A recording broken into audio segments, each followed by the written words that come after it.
So Netflix walks away from a $111 billion media deal, and everyone's acting like that's normal. It's not normal. Nothing about Paramount swallowing Warner Brothers Discovery is normal.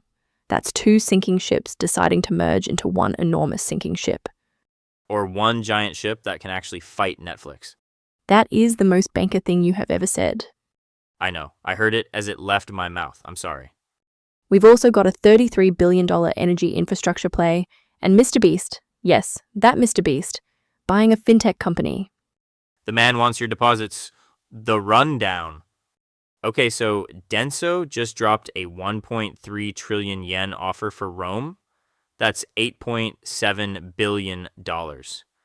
And I cannot stress enough how wild it is that Toyota's parts supplier is now in the chip-making acquisition business. It's not wild at all. Toyota almost got killed by supply chain chaos in 21. Denso watched that happen from the front row. This is chip sovereignty, plain and simple. They're not buying a company, they're buying insurance. That's a very expensive insurance policy. All the good ones are. Okay, Nuveen acquiring Schroders for $13.5 billion. 200 years of family ownership, gone. Gone.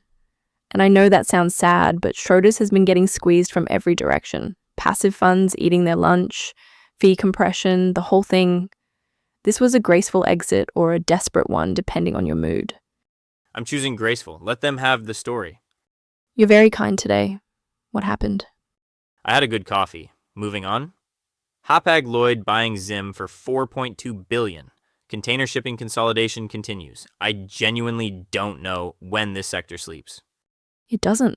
And Zim's been volatile enough that Hapag is basically catching a falling knife on purpose. Bold strategy. Or just arithmetic. Fewer players, more pricing power. Now here's the one that genuinely made me stop scrolling. Jollibee, $87 million for a South Korean hot pot chain. Jollibee is building an empire and nobody's writing the cover story yet. Right? They're methodically picking off Asian food concepts one by one. I have enormous respect for this. Enormous. Don't let the analysts hear you getting emotional about fast food M&A. Too late. Last one. USA Rare Earth buying Texas Mineral Resources for $73 million in all stock. Tiny deal, massive signal. Everyone is sprinting toward domestic critical mineral supply right now. It's the rare earth space. Everyone's panicking beautifully. And speaking of beautiful panic, we should probably talk about the deal that made every media executive spill their coffee this week. The $111 billion one? That's the one. The big one. Okay, $111 billion. Let me just sit with that for a second. It's a big number. It's an absurd number. Paramount and Warner Brothers Discovery combined into one giant legacy media creature. And the thing that gets me is Netflix walked away from this. Which tells you everything. Does it though? Because you could read that two ways. Netflix looked at this and said, we don't need it. Or Netflix looked at this and said, we don't want this liability. I'd argue both are true simultaneously. Netflix has 160 plus million subscribers. They don't need Warner's debt baggage. But also, and this is my hot take, Paramount Skydance winning this bid is a little bit like winning a pie eating contest where the prize is more pie. That's dark. It's accurate. Look, analysts are calling this a last resort consolidation play. That's not me editorializing. That's the actual framing from people tracking the deal. Legacy media is scrambling to build scale against Netflix and Disney, and this is the Hail Mary. Okay, but here's where I push back. Scale is not the problem. Discovery has content, Paramount has content. CBS, MTV, CNN, HBO. You're not light on IP here. The problem is the streaming economics.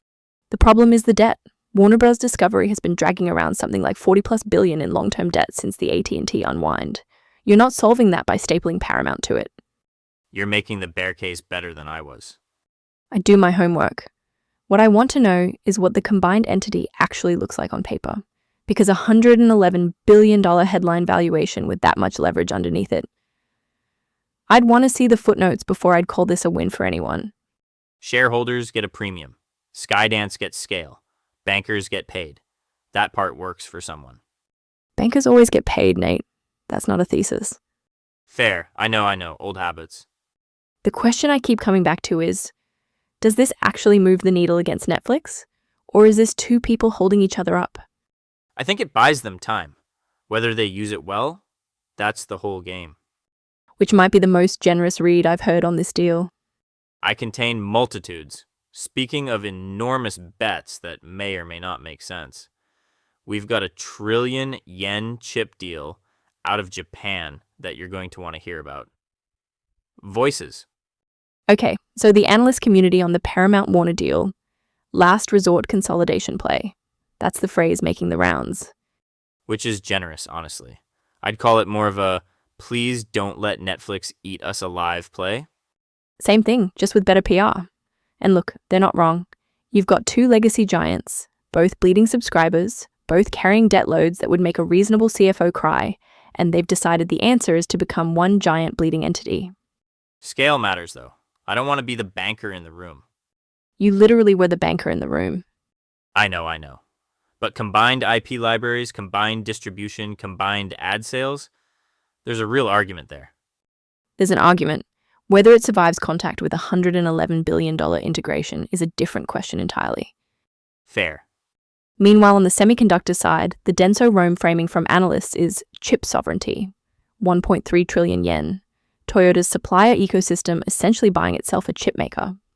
Which is the most Japanese solution to supply chain anxiety imaginable, and I mean that as a compliment. It's actually kind of elegant.